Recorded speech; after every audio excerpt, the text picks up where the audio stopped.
What if the universe is not outside us, but within?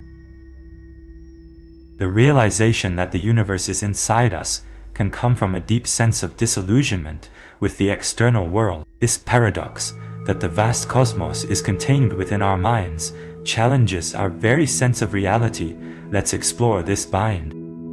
The mind resists the idea that the universe is within us because it challenges our sense of separation. This paradox is not just about the difficulty of understanding, but the structural resistance of the ego to dissolve its boundaries. The human mind cannot hold both the vastness of the cosmos and the intimacy of the self at once. This tension is the heart of the mind.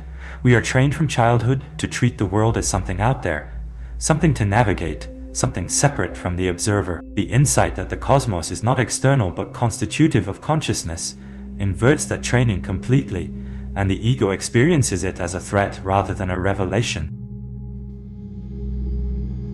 The specific psychological mechanism that prevents understanding from becoming embodied practice is ego preservation. The ego resists change because it perceives any shift as a threat to its identity. This resistance is rooted in the fear of losing control. The ego clings to the illusion of control, making it difficult to fully embody the realization that the universe is within us. This is not simply stubbornness. It is a structural feature of how the self maintains coherence. The ego needs a clear inside and outside to function, and the teaching of the universe within collapses that boundary entirely. To truly embody this insight would require the ego to dissolve the very mechanism by which it keeps itself intact. Living this insight in a concrete moment might look like a pause in a conversation. You notice the vastness of the cosmos reflected in the eyes of the person you are speaking with. In that moment, you see the universe within them and within yourself.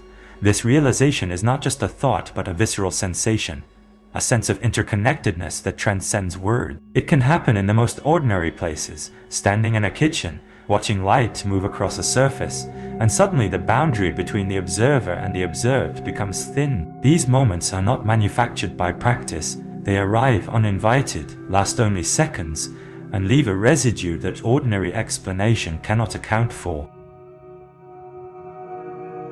The Hermetic tradition, rooted in the Emerald Tablet attributed to Hermes Trismegistus, addresses the cosmos within directly. The phrase "as above, so below" does not function as a poetic metaphor. It asserts that the structure of the cosmos and the structure of consciousness are the same structure, expressed at different scales. The macrocosm and microcosm are not analogies of each other, but identical in principle. Where today's framing presents the universe within as a psychological realization, the Hermetic tradition holds it as a cosmological fact. The disagreement matters. A fact does not require a shift in perception to become true. It requires only the removal of the assumption that you were ever separate from it to begin without.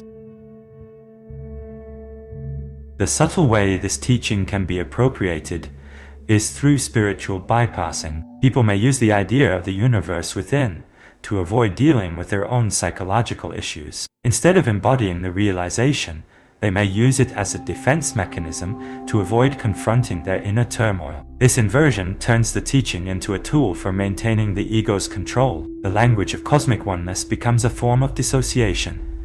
It allows a person to feel profound without changing anything, to claim the insight without the cost. When the universe within is used to sidestep grief, relational difficulty, or personal accountability, the teaching has not been received, it has been recruited.